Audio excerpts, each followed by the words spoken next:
Good morning and welcome to the Glow Players live stream production of Romeo and Juliet. We are absolutely delighted that so many of you can join us this morning. Now, as you know, we are coming at you live over the internet, and therefore it is possible that some technical difficulties may occur. If they do, please just sit tight and bear with us. We'll try and get them sorted for you just as quickly as we can. If you find during the performance that there is some discrepancy between the sound and the picture, sometimes just refreshing your browser can sort that one out. At the end of the performance, there will be a live question and answer session with the actors, and you can join in asking us questions live over YouTube. So if you think of anything during the show, just keep hold of it and you can have all your answers later on. But for now, please just sit back and relax, because Romeo and Juliet is about to begin.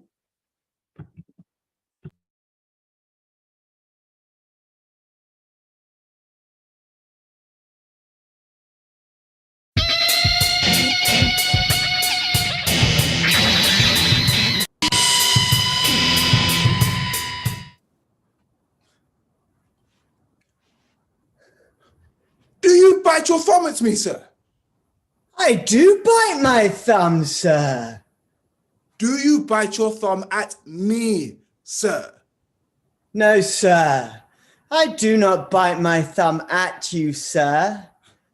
But I do bite my thumb, sir. Do you quarrel, sir? Quarrel, sir? No, sir. If you do, I am for you. I serve as good a man as you. No better? Yes, better. You lie. Draw, and you be a man. Fools, put up your blades, you know not what you do. What art thou drawn among these heartless hinds? Turn thee, Montague, look upon thy death. I do but keep the peace. Put up thy sword, or manage it to part these men with me. What? Drawn and talk of peace? I hate the word as I hate hell. All Montagues and thee, have at thee, coward! Two households, both alike in dignity.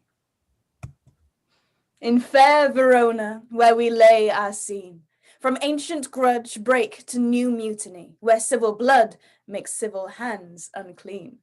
From forth the fatal loins of these two foes, a pair of star-crossed lovers take their life, whose misadventured piteous overthrows do with their death bury their parent strife. The fearful passage of their death-marked love, and the continuance of their parents' rage, which naught could remove, is now the 2 hours' traffic of our stage. The which if you with patient ears attend, what here shall miss, our toil shall strive to mend. Saskia, that's absolutely ridiculous. It doesn't work, I'm sorry. Yeah, I thought we were going to miss out the prologue. Now you've just given away the whole plot. What have you just said? Two households from ancient grudge break to new mutiny. So now we know all about the fight between the Montagues and the Capulets. What else? A pair of star-crossed lovers take their life. With their death, bury their parents' strife. So before we've even met Romeo and Juliet, we know they're going to fall in love and commit suicide. Yeah, bury their parents' strife. So we know that the two families become friends at the end. That's the plot of the whole play, from start to finish. Well, don't blame me. Blame Shakespeare. He wrote the speech. He must have had a good reason. What reason could he have had? Right, imagine. You're settling down in your seat, you're waiting for the play to start, then on comes the prologue. Gives you the plot of the whole play and then just clears off. You're like a spoiler on Twitter. What? Well, you know, you're scrolling through and out of nowhere, no spoiler warning, they give you the whole plot of the episode or the series. It ruins it. That's not what Shakespeare's doing, though. Okay, so what is Shakespeare doing here?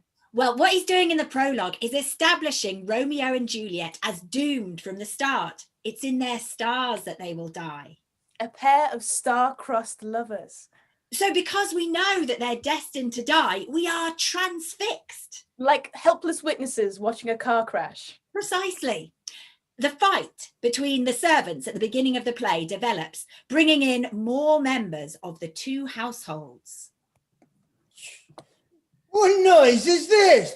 Bring me my longsword, ho. A crutch. Why call you for a sword? My sword, I say. Old Montague has come and flourishes his blade in spite of me. Thou villain, Capulet! Hold me not! Let me go! Thou shalt not stir a foot to seek a foe. Rebellious subjects, enemies to peace, throw your mistempered weapons to the ground and hear the sentence of your moved prince. If ever you disturb our streets again, your lives shall pay the forfeit of the peace. So, in the first few minutes of the play, we know all about the feud between the Montagues and the Capulets, and that it includes all generations and that even the servants are part of it. When we first meet Romeo, he is unaware of Juliet's existence, and as his cousin, Benvolio, finds out, well, he's not in the best of moods. Good morrow, cousin. Is the day so young? But new struck 9. Ay me, sad hours seem long. What sadness lengthens Romeo's hours? Not having that which having makes them short. In love? Out. Of love? Out of a favour where I am in love. Tut! I have lost myself. I am not here. This is not Romeo. He is some other way. Tell me, in sadness, who is that you love? What? Shall I groan and tell thee? Groan? Why, no. But sadly, tell me who. In sadness, cousin, I do love a woman. I aimed so near when I supposed you loved. She will not stay the siege of love in terms. Oh, she is rich in beauty, only poor that when she dies, with beauty dies her store. Then she has sworn that she will still live chaste. She hath, and in that sparing make huge waste. Be ruled by me. Forget to think of her. Oh, teach me how I should forget to think. Farewell, thou canst not teach me to forget. I'll pay that doctrine or else die in debt. And of course, Benvolio is right. In the very next scene, he will suggest going to the Capulets' feast, where Romeo will meet Juliet and forget about Rosaline completely. Oh, Why, Romeo, art thou mad? not mad, but bound more than a madman is. Shut up in prison, kept without my food, whipped and tormented, and good evening, good fellow. And with that casual greeting, Shakespeare cuts Romeo off right at the height of his melodramatic speech. This is to emphasize that Romeo is play acting at being in love. There's a sharp contrast between what he says about Rosaline now when he thinks he's in love with her and his words later on after he's met Juliet. Not mad, but bound more than a madman is. Shut up in prison, kept without my food, whipped and tormented, and good evening, good fellow. Pray, sir, can you read? If Romeo had never bumped into Capulet's servant with the list of names, he would never have gone to the feast. Tybalt wouldn't have seen him, Romeo would never have met Juliet, so they wouldn't have fallen in love, and the whole tragic sequence of events would never have happened. Fair assembly, whither should I come? Oh, my master is the great rich Capulet, and if you be not at the house of Montague, I pray, come crush a cup of wine. Rest you merry. At this same ancient feast of Capulet sups the fair Rosaline, whom thou so loves, with all the admired beauties of Verona. Go thither, and with unattainted eye, compare her face with some that I shall show, and I will make thee think thy swan a crow. I'll go along, no such sight to be shown, but to rejoice in splendour of mine own. Romeo? Sorry, it's just I thought this play was called Romeo and Juliet, not Romeo and Rosaline. So far, all we've heard you banging on about is this Rosaline creature. There is a reason for that. It's so the effect is all the greater when Romeo genuinely falls in love with Juliet. When Benvolio says, "Compare her face with some that I shall show, and I will make thee think thy swan a crow," and Romeo replies, "I'll go along, no such sight to be shown, but to rejoice in splendour of mine own," we know at once, of course, that Benvolio is about to be proved right and Romeo wrong.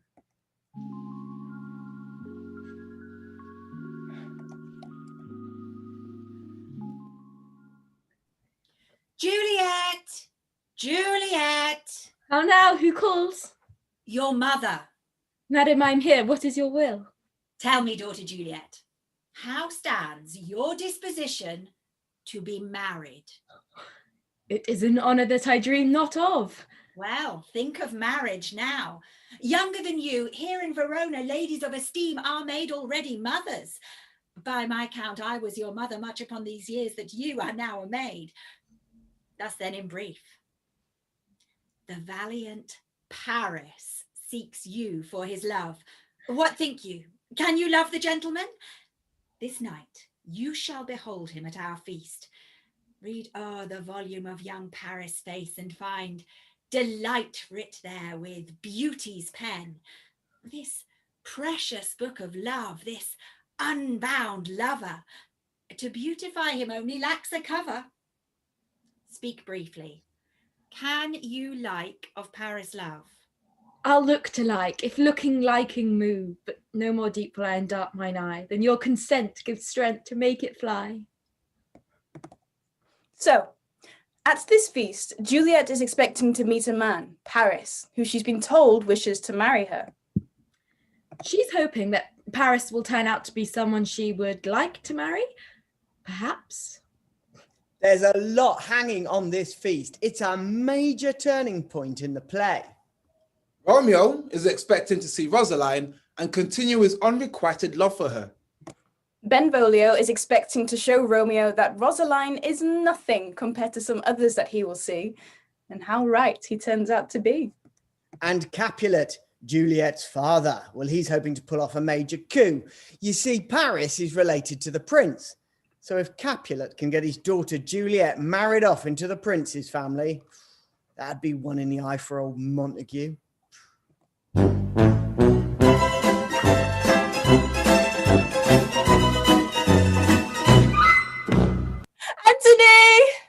Anthony!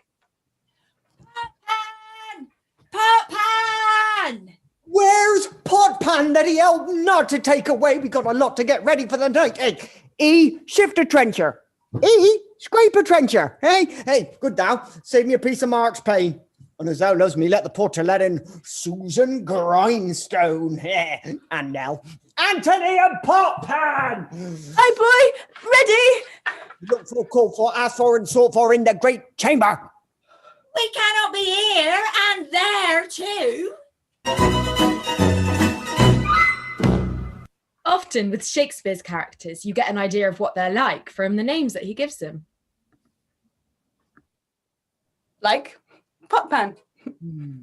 Or Susan Grindstone. Romeo is romantic, of course. Benvolio is kind-hearted, good-willed, benevolent. In another Shakespeare play, Twelfth Night, there's a character called Malvolio, ill-willed or malevolent. Tybalt is Juliet's cousin. Tybalt is the name of the Prince of Cats in folk tales like Reynard the Fox. And Mercutio is lively, active, changeable, always playing around with words and making jokes. Mercutio, like Paris, is related to the prince. And unlike the other two, he's actually been invited to the feast. Romeo and Benvolio, being Montagues, are gatecrashers. They're hoping to sneak into the feast behind the cover of masks.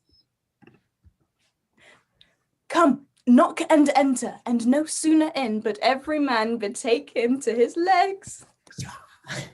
And we meanwhile go into this mask. but 'tis no whit to go. Why, may one ask? I dreamed a dream tonight. So did I. Well, what was yours? That dreamers often lie. In bed, asleep, while they do dream things true. Oh, then I see Queen Mab has been with you. She is the fairy's midwife, and she comes in shape no bigger than an agate stone on the forefinger of an alderman. She's tiny. Her chariot is an empty hazelnut, her wagoner a small grey-coated gnat. And in this shape, she gallops night by night through lovers' brains.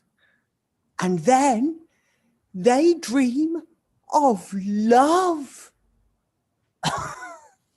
A courtier's nose who dreams on smelling out a suit.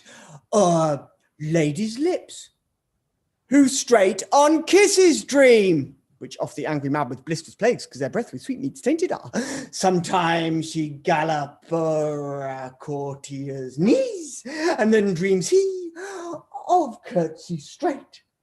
Sometimes comes she with a tied pig's tail, tickling a parson's nose as he lies asleep, and then dreams he of another benefice. Sometimes she gallop o'er a soldier's neck, and then dreams he of cutting foreign throats, of ambuscados of hell's 5 fathoms deep, which anon she drums in his ear, and he awakes and being thus frightened swears a prayer or two, and then sleeps again. This is the very map. This is the hag. When maids lie on their backs, that presses them and brings them first to bear, making them, women of good carriage. Oh, this is she. Peace! Mercutio, peace! Thou talks of nothing. Oh, true. I talk of dreams, which are the children of an idle brain, begot of nothing but vain fantasy, more inconstant than the air and more insubstantial than the wind. This wind you talk of blows us from ourselves. Supper is done, and we shall come too late. I fear too early, for my mind misgives some consequence yet hanging in the stars shall bitterly begin its fearful date with this night's revels, and this expired a term of despised life closing my breast by some vile forfeit of untimely death.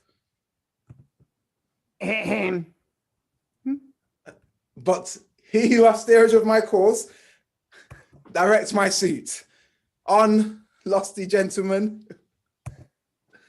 Mercutio is not a dreamer, he's a realist. But in that scene, he plays at being the dreamer to make fun of Romeo for taking notice of the ominous dream he's had about going to the Capulet's feast. But Romeo's fears prove well-founded. His love for Juliet will bring about his death and hers, along with those of Mercutio, Tybalt, and Paris. Mercutio's Queen Mab speech illustrates an underlying conflict in the play. A dream is in conflict with reality. The dream of a perfect love between Romeo and Juliet is set against reality, a competitive, feuding, and violent society. And that's the kind of society that Romeo and Juliet live in, and they offend against that society by rejecting its value system. Romeo and Juliet see a purer value in each other. Watch out for reoccurring images of light and darkness in the lovers' scenes together. When Romeo first sets eyes on Juliet, he sees her as suffused with a heavenly light.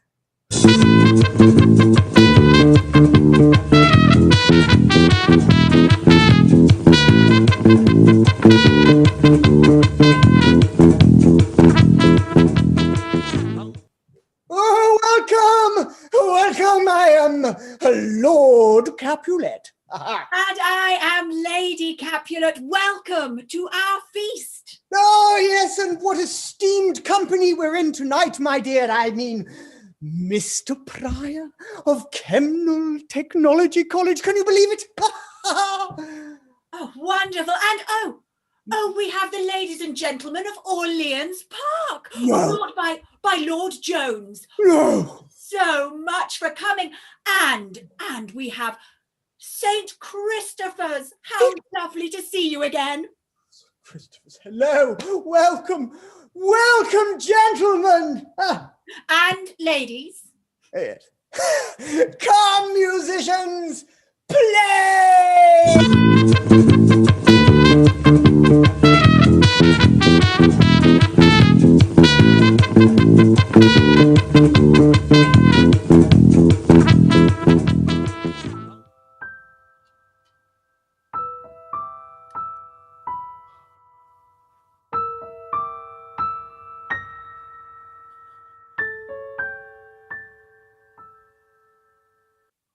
What lady's that? Which doth enrich the hand of yonder knight? Oh, she teaches the torch to burn bright. It seems she hangs on the cheek of night as a rich jewel hanging on the Ethiop's ear. Beauty too rich to use for earth too dear. So shows a snowy dove trooping with crows as yonder lady or her fellow show. The measure done, I'll watch her place of stand, and touching hers make blessed my rude hand. Did my heart love till now? Forswear it, sight, find there so true beauty till this night. This by his voice should be a Montague. Fetch me my rapier, boy. What? Dares the swine come hither, covered with an antic face, to fleer and scorn at our solemnity? Now, by the stock and honour of my kin, to strike him dead, I hold it not a sin. How now, Tybalt? Wherefore storm you so? Uncle, this is a Montague, our foe. Young Romeo, is it? 'Tis he, that villain Romeo. Content thee, gentle coz, let him alone. I bears him like a portly gentleman. Say truth, Verona brags of him to be a virtuous and well-governed youth. I'll not endure him. Shall be endured. Good man, boy, I say he shall. Go to, am I the master here? Or you? You'll not enjoy. God, your men, my soul. You'll make a mutiny among my guests. You'll set cocker. You'll be the man. My uncle, 'tis a shame. Go to. Go to. I will withdraw. But this intrusion shall, now seeming sweet, convert to bitterest gall.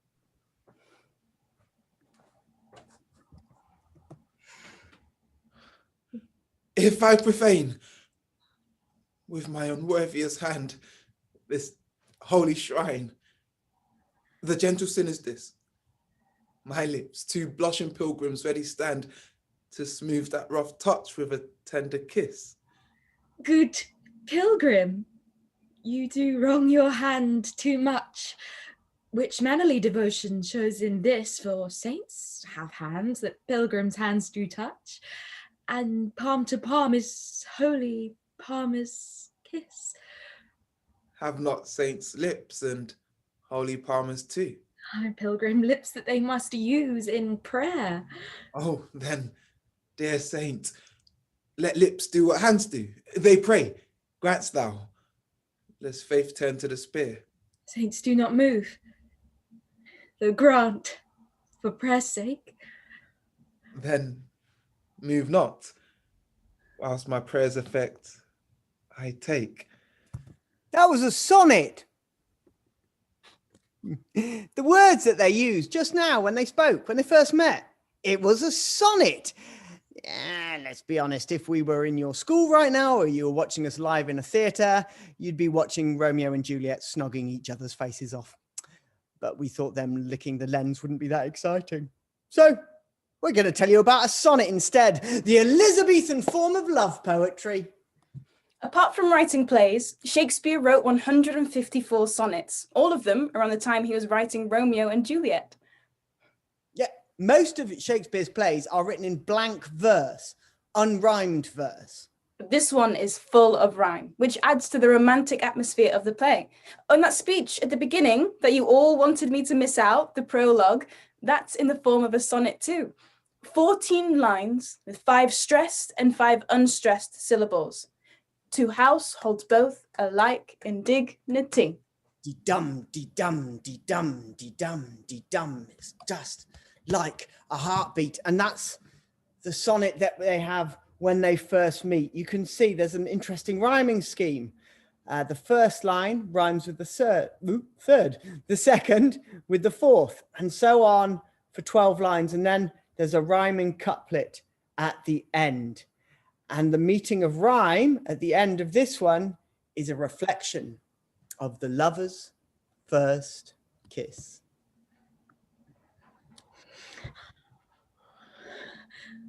And thus, from my lips by yours, my sin is purged. And have my lips the sin that they have took? Sin from my lips. Oh, trespass sweetly urged. Give me my sin again. Madam, your mother craves a word with you. What is her mother? Mary Bachelor, her mother is the lady of the house. Oh, and a good lady, and a kind, and a virtuous. I nursed her daughter that you talked withal. I tell you, he that shall lay hold of her shall have the chinks. Is she a Capulet? Oh, dear account. My life is my false debt. Come hither, nurse. What is yon gentleman? I know not. Go ask his name. Oh, if he be married, my grave is like to be my wedding bed. His name is Romeo, and a Montague, the only son of your great enemy. My only love, sprung from my only hate. Too early seen, unknown, and known too late. Prodigious birth of love it is to me that I must love a loathed enemy. What's this? What's this? Oh, a rhyme I learned here now of one I danced withal. Anon, anon. Come, let's away. The strangers all are gone. Can I go forward when my heart is here? Turn back, Doleth, and find thy centre out. Romeo, my cousin, Romeo. Romeo, humors, madman, passion, lover. Romeo. His wives and stolen him home to bed. He ran this way and leapt this orchard wall. Call, good Mercutio. Nay, I'll conjure too. Romeo, I conjure thee by Rosaline's bright eye, by her high forehead, her scarlet lip, her fine foot, straight leg, and quivering thigh, and the demeans that there adjacent lie, that in thy likeness thou appear to us. Oh, Romeo, oh that you were an open arse, and thou a popper in pear. Whoa, whoa, whoa. I was just preparing for the balcony scene, which is romantic and poetic, but what's with all the filth? It's not just in this scene. You get it throughout the play. Yeah, this is Shakespeare's most romantic play, but it's also his rudest play. Over and over again, you'll find scenes with characters making crude sexual jokes in between highly poetic scenes. For example, there's the nurse's bit about the bird's nest. I'll fetch a ladder by the which your love must climb a bird's nest soon when it is dark. By which she means Juliet's pubic hair. But the nurse's stuff is nothing compared to the filth that comes out of Mercutio's mouth. Go on. All those double meanings, get them off your chest. The bawdy hand of the dial is now upon the prick of noon. My naked weapon is out. It's like a great natural running, lolling up and down to hide its bauble in a hole. Stop there. Stop there. Thou desirest me to stop in my tail against the hair. Thou wouldst else have made thy tail large. Okay, what is this? Shakespeare does Love Island. What's the point of it all? Well, maybe in this scene between Benvolio and Mercutio, Shakespeare's trying to keep our ears alert for the love poetry of the balcony scene by providing a sharp contrast before it. A likely story. And the balcony scene is romantic and it is poetic, but it also has an underlying erotic feeling to it. And this scene just gets the audience in the right frame of mind. Anyway, Romeo, now you've gone and blown your cover, you better scuttle back into your garden so we can finish our scene.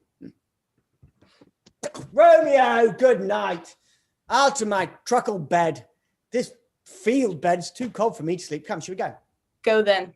For 'tis in vain to seek him here that means not to be found. He just at scars and never felt a wound.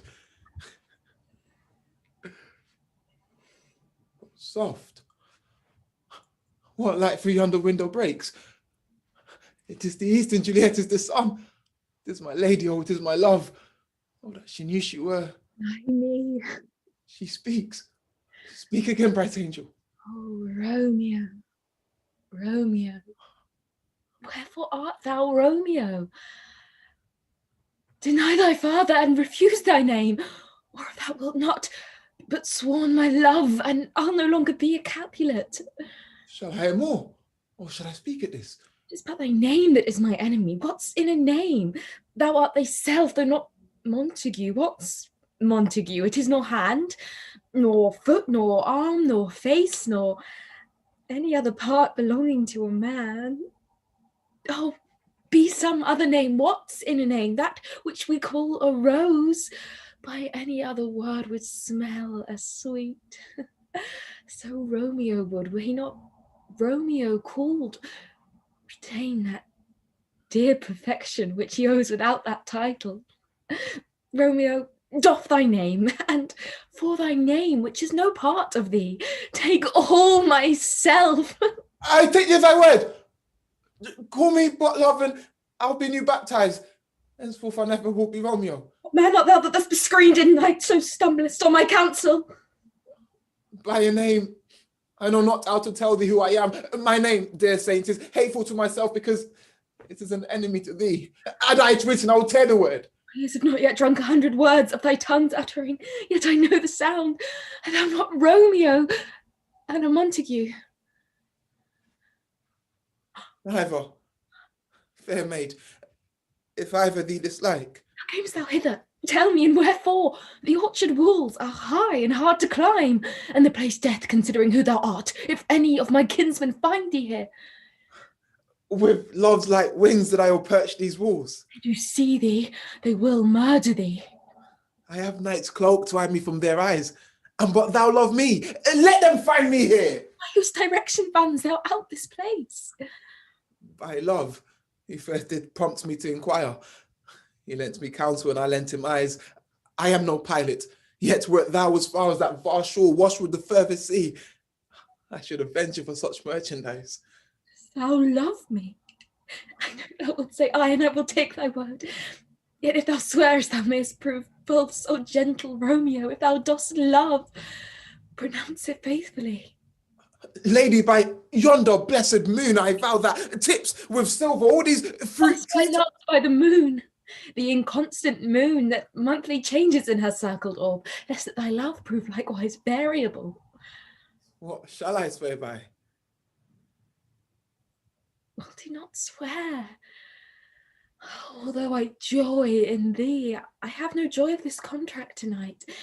It is too rash, too unadvised, too sudden, too like the lightning which shall cease to be ere one can say. It lightens, sweet. Good night. Oh, wilt thou leave me so unsatisfied? What satisfaction canst thou have tonight? the exchange of thy love's faithful vow for mine. I gave thee mine before thou didst request it, and yet I would it were to give again. Do you withdraw it, love? For what purpose? But to be frank and give it thee again, and yet I wish but for the thing I have. My bounty is as boundless as the sea, my love as deep. The more I give to thee, the more I have, for both are infinite. I hear some noise within. Sweet Montague, be true, stay but a little. I will come again. Oh, blessed night! I am afeard it's being in night, all this but a dream. Too flattering sweet to be substantial. 3 words, dear Romeo, and good night indeed. If that thy bent of love be honourable, thy purpose marriage, send me word tomorrow by one that I'll procure to come to thee, where and what time thou wilt perform the rite, and all my fortunes at thy foot I'll lay, and follow thee, my lord, throughout the world. Madam! I come, anon. But if thou meanest not well, I do beseech thee. Madam! By and by, I come.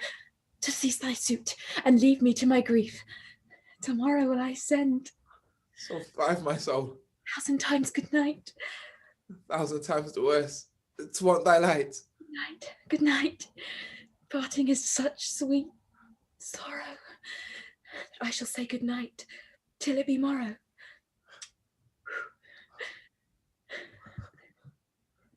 Sleep dwell upon thine eyes, peace in thy breast. Would I were sweet in peace, oh sweet to rest. The grey-eyed morn smiles on the frowning night, checkering the eastern clouds with streaks of light. Darkness fleckled as the drunkard reels from fourth-day pathways made with Titan's wheels. In other words, dawn is breaking. The only way the audience could know this is if Romeo tells them. Scene setting was done by words alone, and in that scene we're reminded that the young lovers are underneath a starlit sky. The stars are an important element in this play, and the fact that the lovers' first long scene together takes place under a starlit sky puts us in mind of Romeo's earlier premonition of doom. My mind misgives some consequence, yet hanging in the stars shall bitterly begin his fearful dates with this night's revels.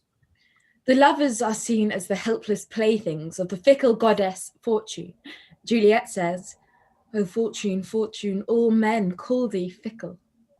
And at the end of the play, Friar Lawrence says, "A greater power than we can contradict hath thwarted our intents."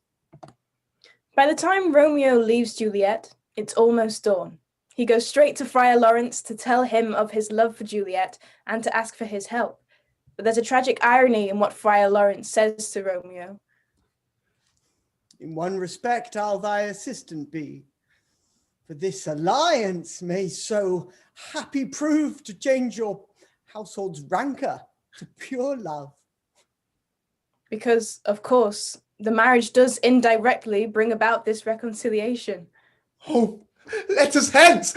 I stand in sudden haste! Oh, wisely and slow, they stumble that run fast.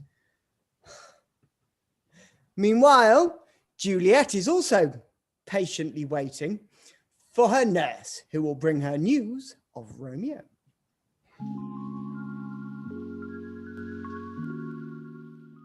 The clock struck 9 when I did send the nurse. In half an hour she promised to return, or she is lame. From 9 till 12 is 3 long hours, and yet she is not come. Oh God, she comes! How now, honey nurse? What news? Hast thou met with him? I am aweary. Give me leave a while. Fie, how my bones ache. Oh, what a jaunt have I. I would thou had my bones and I thy news. Nay, come, I pray thee, speak. Good nurse, speak. Jesu, what haste! Will you not stay a while? Do you not see that I am out of breath? How art thou out of breath when thou hast breath to say to me thou art out of breath? The excuse that thou dost make in this delay is longer than the tale thou dost excuse. Is thy news good or bad? Answer to that, say either, and I'll stay the circumstance. Let me be satisfied. It's good or bad. Your love says, oh, like an honest gentleman and a courteous and a kind and a handsome and I warrant a virtuous. Where is your mother? Where is my mother? Why, she is within. Where should she be? How oddly thou repliest. Your love says, like an honest gentleman, where is your mother? God's lady dear, are you so hot?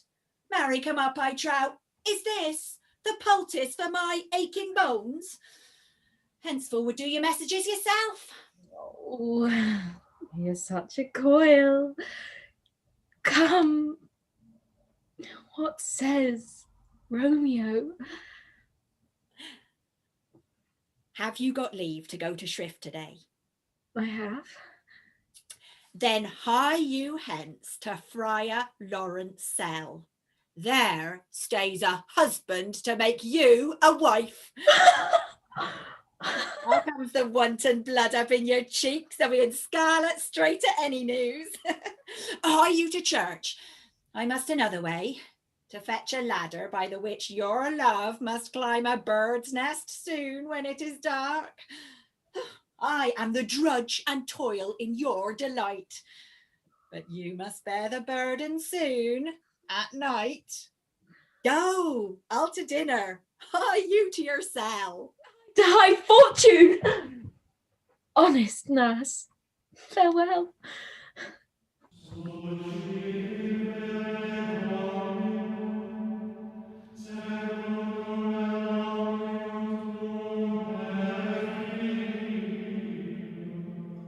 So smile the heavens upon this holy act, that after ours with sorrows chide us not. Now but close our hands with holy words.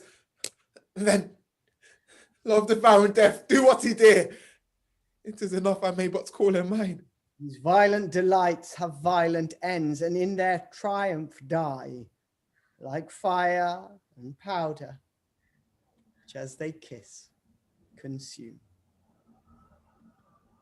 Romeo and Juliet are married in secret. This is a play of sharp contrast.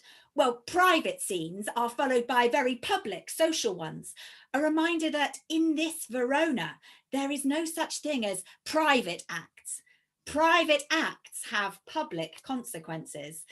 And this secret marriage is about to have very public consequences, starting with the scene that follows it. When Tybalt saw Romeo at the feast, he swore revenge. Now he's out looking for him. Romeo, the love I bear thee can afford no better term than this. Thou art a villain. Tybalt, the reason that I have to love thee doth much excuse the appertaining rage to such a greeting. A villain am I none. Therefore, farewell. I see thou knowest me not.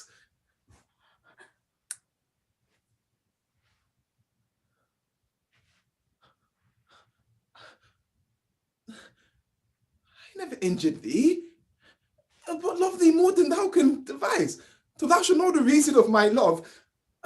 And so, good Capulet, whose name I tender as dearly as mine own, be satisfied.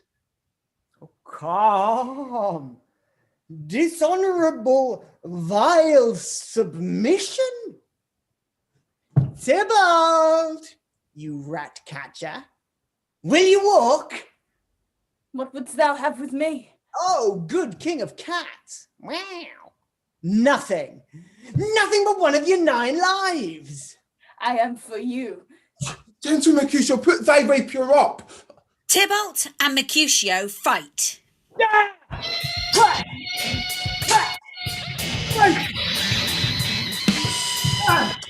Romeo tries to stop the fight. Tybalt stabs Mercutio. The devil came you between us. I was hurt under your arm. What? Art thou hurt? I thought all for the best. As for me tomorrow, and you will find me a grave man. Peppered a warrant for this world. Mercutio dies, uttering a curse on the houses of both Montague and Capulet.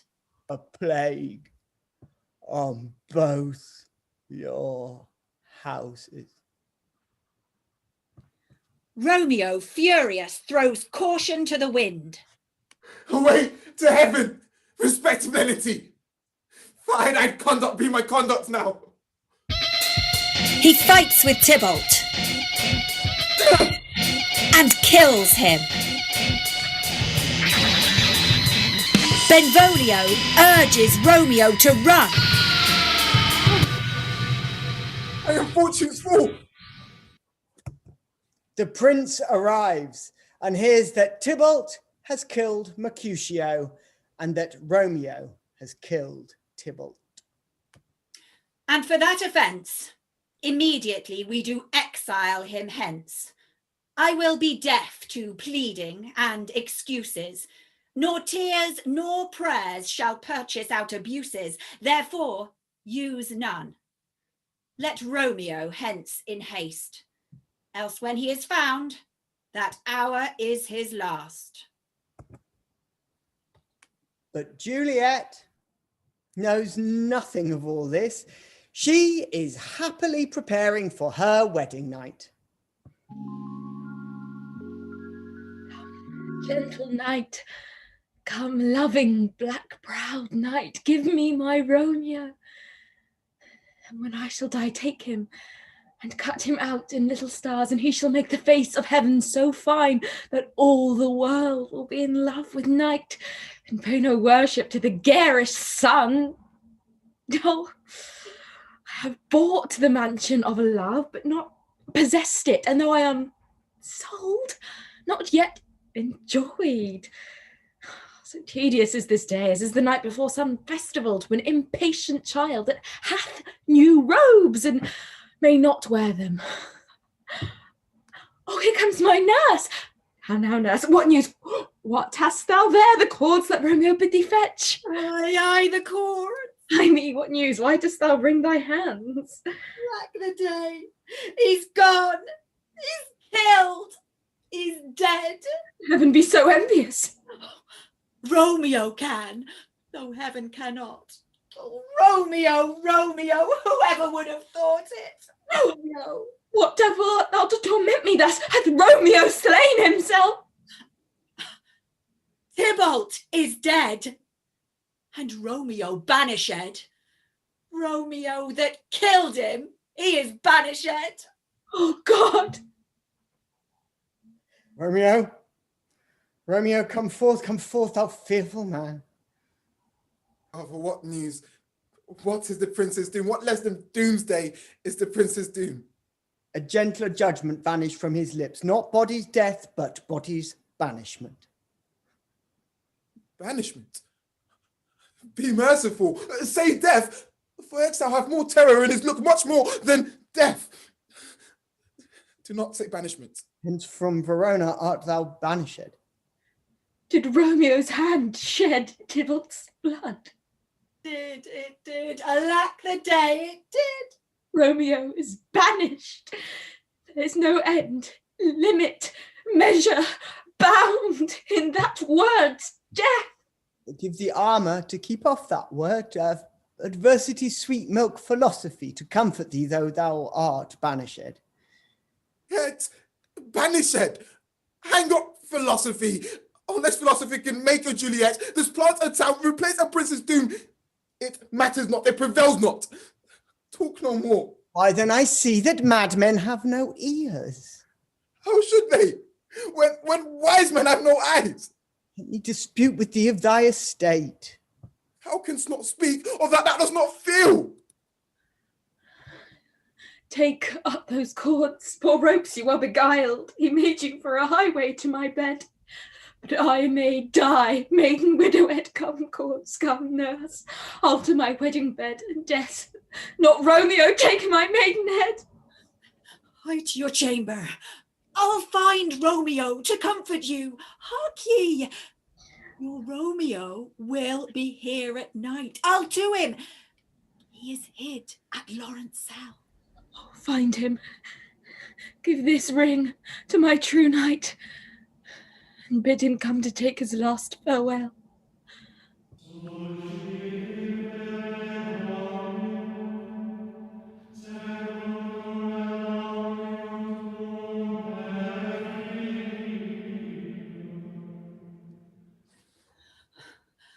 Oh, Holy Friar, tell me, Holy Friar, where is my lady's lord? Where's Romeo? There, on the ground with his own tears made drunk. He is just in my mistress' case, even in her case. Stand up. Stand up. Stand, and you be a man. For Juliet's sake, for her sake, rise and stand. Speaks thou of Juliet. How is it with her? Go get you to your love as was decreed. Ascend a chamber hence and comfort her, but look thou stay not till the watch be set, for then thou canst not pass to Mantua. Oh, here, sir, a ring she bid me give you, sir. Oh, you make haste, for it grows very late. Romeo and Juliet often refer to each other often refer to death as an alternative lover.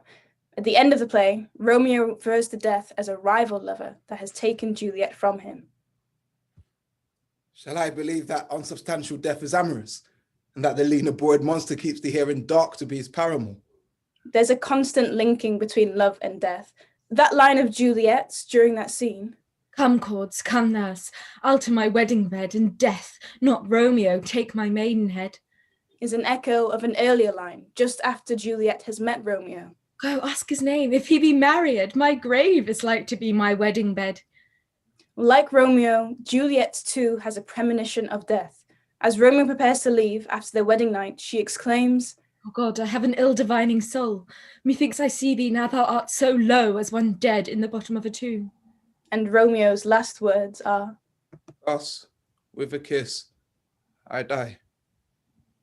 Romeo spends his wedding night with Juliet before leaving Verona, perhaps forever. Thinks that we shall ever meet again? I doubt it not. And these woes will serve for sweet discourse in our time to come. Oh God. Oh God, I have an ill-divining soul. Methinks I see thee now thou art so low as one dead in the bottom of a tomb. Either my eyesight fails me or thou looks pale. And trust me, love, in my eyes, so do you. Dry sorrow drinks our blood. Adieu. Adieu. Fortune. Fortune, all men call thee fickle. If thou art fickle, Fortune, what dost thou with him that is renowned for faith? Be fickle, Fortune.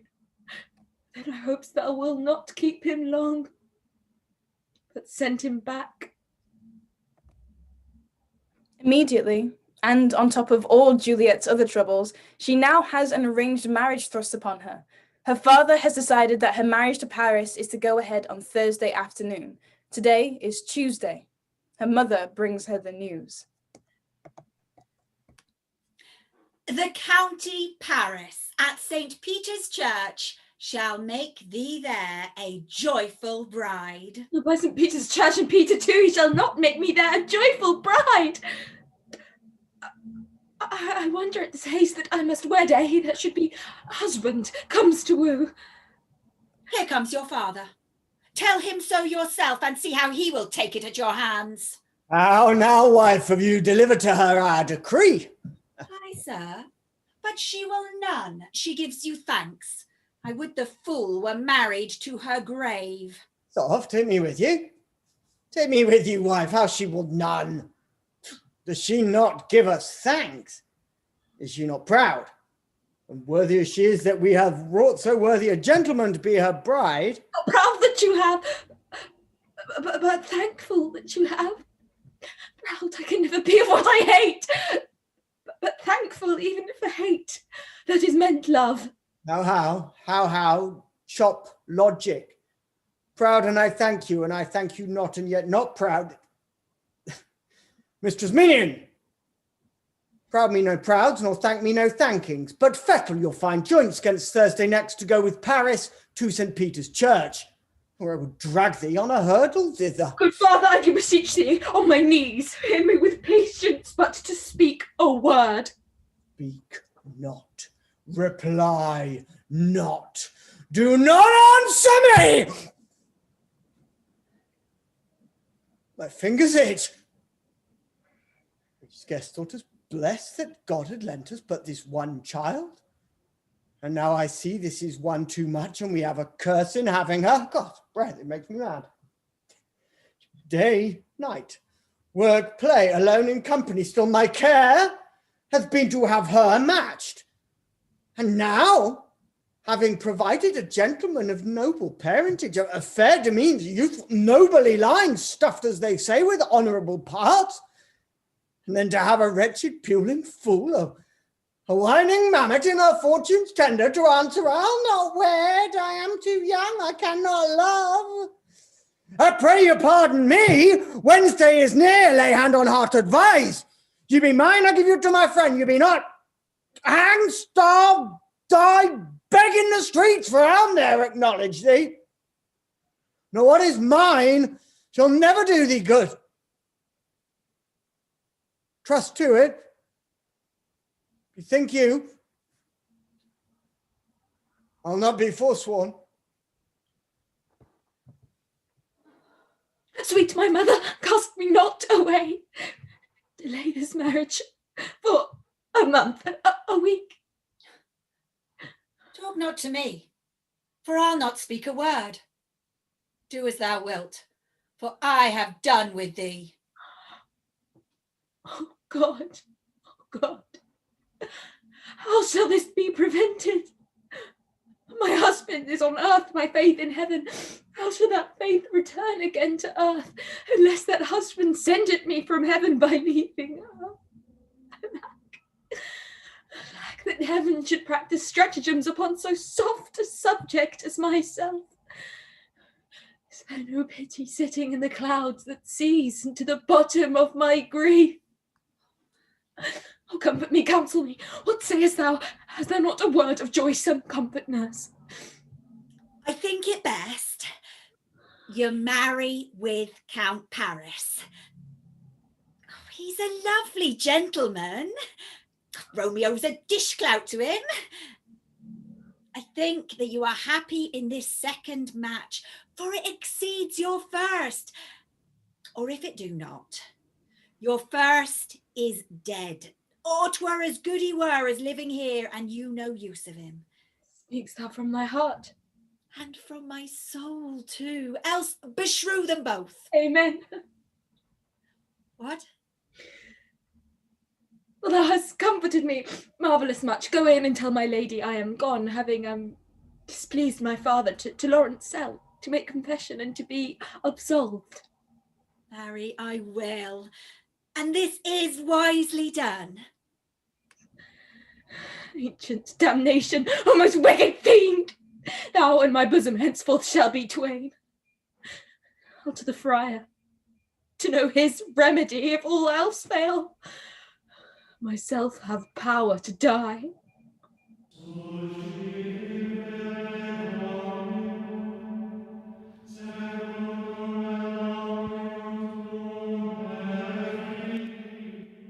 Juliet, I already know thy grief.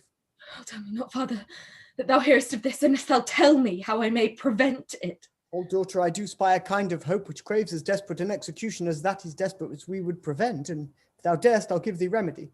Oh, bid me leap, rather than marry Paris from off the battlements of any tower, and I'll do it without fear or doubt, to live an unstained wife to my sweet love.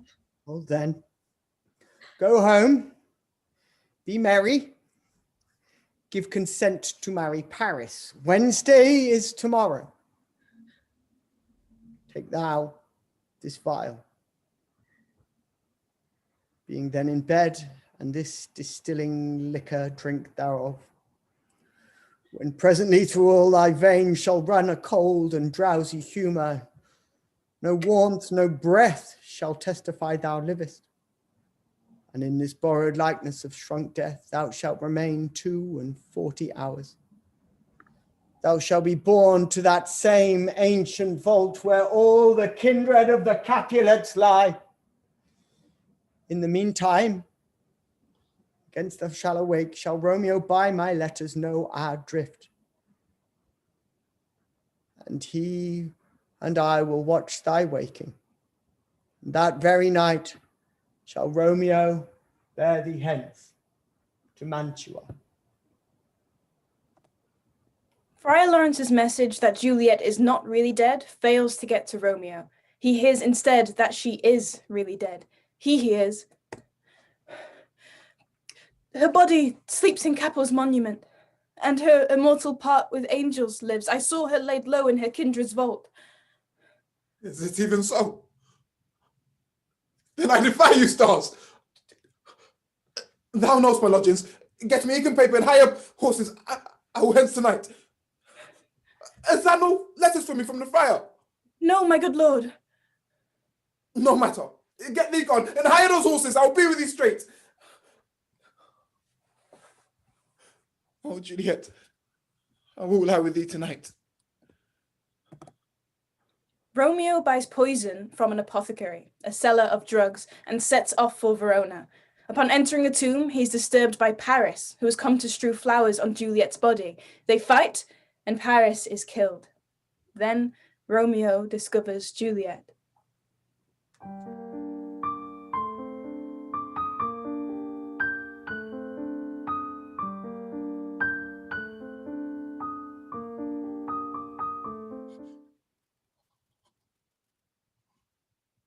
My love, my wife, death that have sucked the honey of thy breath, if had no power yet upon thy beauty, why art thou yet so fair? Shall I believe that unsubstantial death is amorous, and that a lean abhorred monster keeps thee here in dark to be his paramour? For fear of that, I'll stay with thee. Eyes, look your last. Arms, take your last embrace. Here's to my love.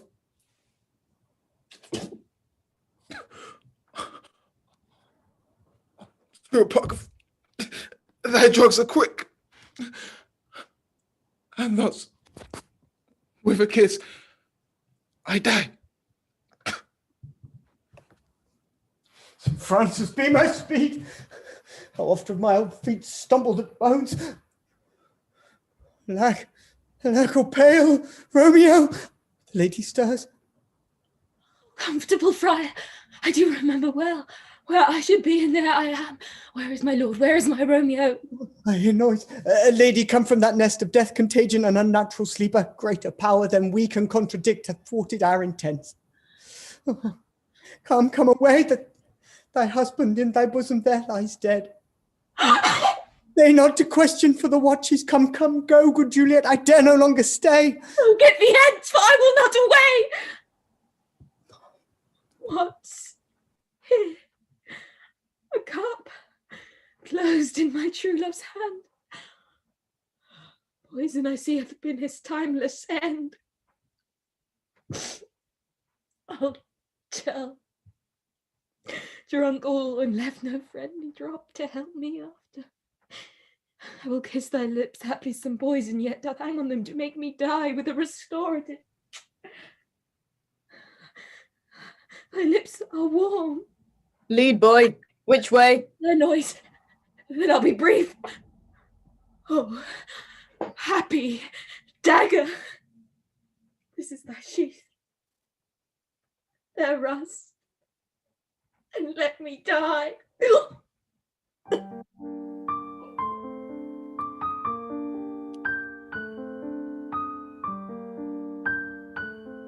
And so the sacrifice is made on this altar. Love and death, so often mentioned together, have vied with each other throughout the play, but finally, death wins. He claims the lives of Romeo and Juliet.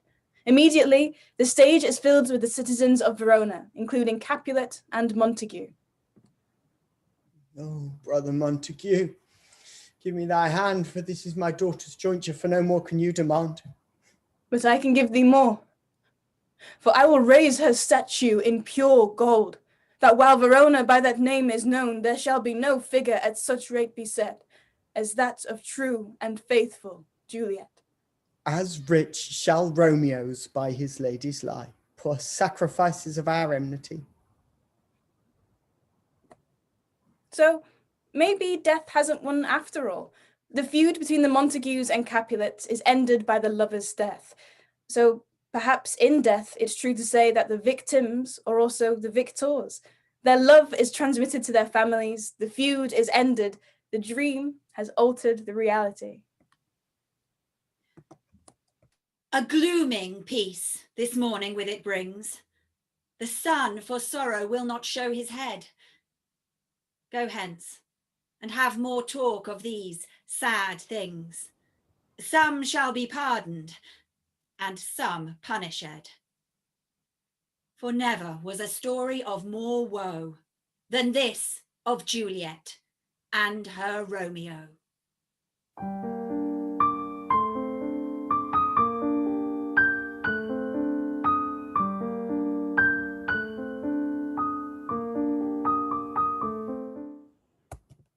But Shakespeare's actors never ended shows on a complete downer. They wanted the audience to leave, having had a nice time. So, come musicians, play!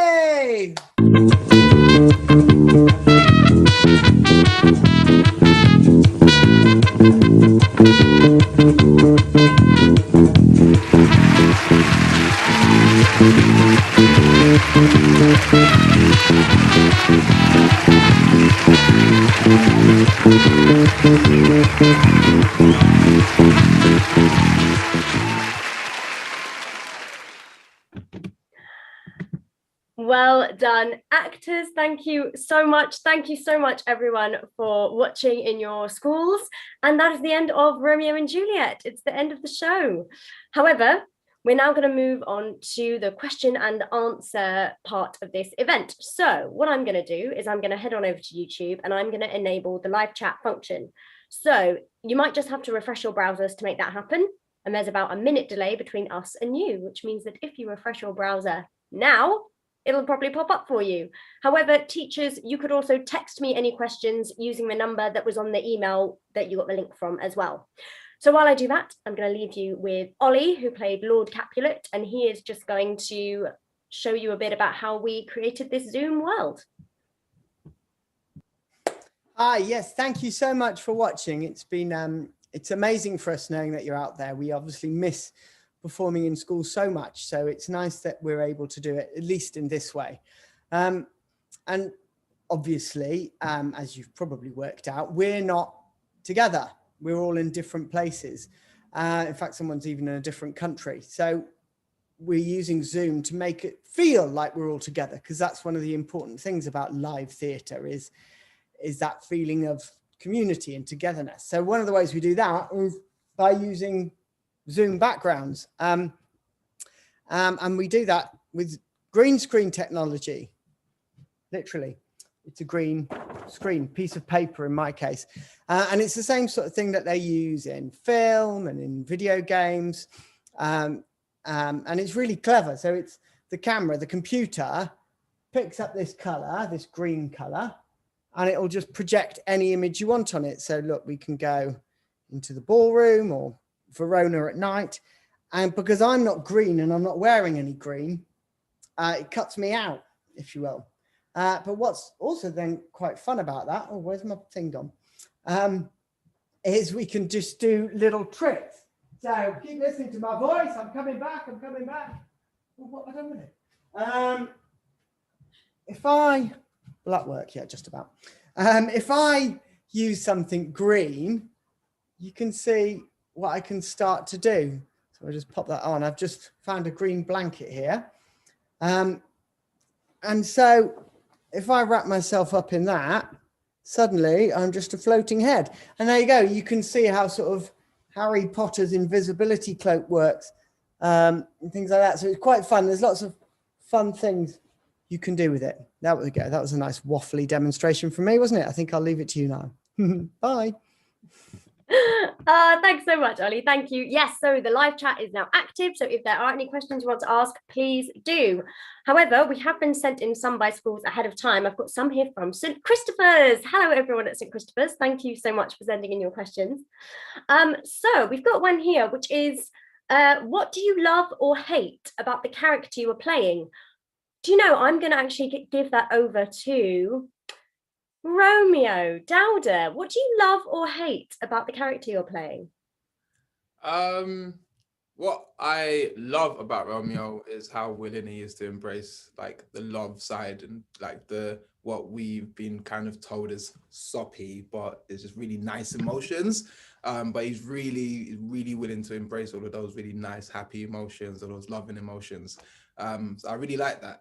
It's a great character to have as a young man as well. What I don't like, I guess, is before Juliet, he seems like a little bit of a womanizer. I'm not gonna lie.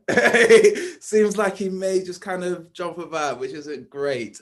So you know, there's a scale of how much he embraces those feelings. But yeah, those are the two things. Great, thank you, Dowda. And we've got another one here, which is, do you get nervous before a performance? Jess, do you get nervous before a performance? Yeah, I do get nervous. I think coming into your schools, even though there's less people watching because it's only one school or even one class or year group at a time, because we can see the audience, there's a certain kind of energy that makes you feel quite nervous because you're getting those responses and you want it to go well. I suppose doing these Zoom shows, I get less nervous before because I'm just, you know, in my living room or wherever, sipping a coffee and kind of warming up. And yeah, so it's a very different kind of nerves before the show, but you do still get nervous because, you know, little things might go wrong or little moments that you think, oh, what's going to happen now? And so there is still a certain nervousness, but we've done these shows a fair bit now. So yeah, there's always a certain amount of nerves when you're performing because you want to do well, but I'd say probably a bit less so over Zoom. Great, thank you, Jess. I'm having a little look through the questions we've got here. We've got loads coming in. Thank you so much, everyone. So someone would like to know, how do you memorize so many lines? Great question. Saskia, how do you memorize all your lines? Well, how do I? Good question. I think repetition is the most important thing for me. Just going over them, practicing again and again. Getting more familiar with it. If that's reading it, I'll often also record myself speaking the lines and then listen back to it, just so it's another way to have that information be processed so you can read it, listen to it. I'll also write it down as well. I think the process of writing down like every word and checking to make sure you've got them all right helps it to sort of sink into your brain as well. And then personally, I find it's good to read, write, listen, whatever before bed, because then you sleep on it. And for me personally, it somehow sets in a bit easier with a night's sleep. I don't know how that works. I don't know if there's a science behind it, but it works for me. Yeah, that's a good tip. Thanks, Saskia. And we've also got a question here, which is, how long were we rehearsing this show for? So Nancy, how long did we rehearse for? We rehearsed this show a few weeks ago. We did the first performance of it, and we had 2 weeks to rehearse 2 shows. So I guess 1 week for one show. But it's a bit different to if you're doing a school play or something like that, then you probably rehearse once a week or maybe twice a week. It's our full-time job when we do it. So we were rehearsing, but from 9 to 5. It's a long time to be staring at a Zoom screen for. So yeah, it was basically 2 weeks to get 2 shows on. But a lot of us had done it before, not everybody, but most of us had done it before in school. So we were quite familiar with a lot of the language and things already. So yeah. Great, thank you, Nance.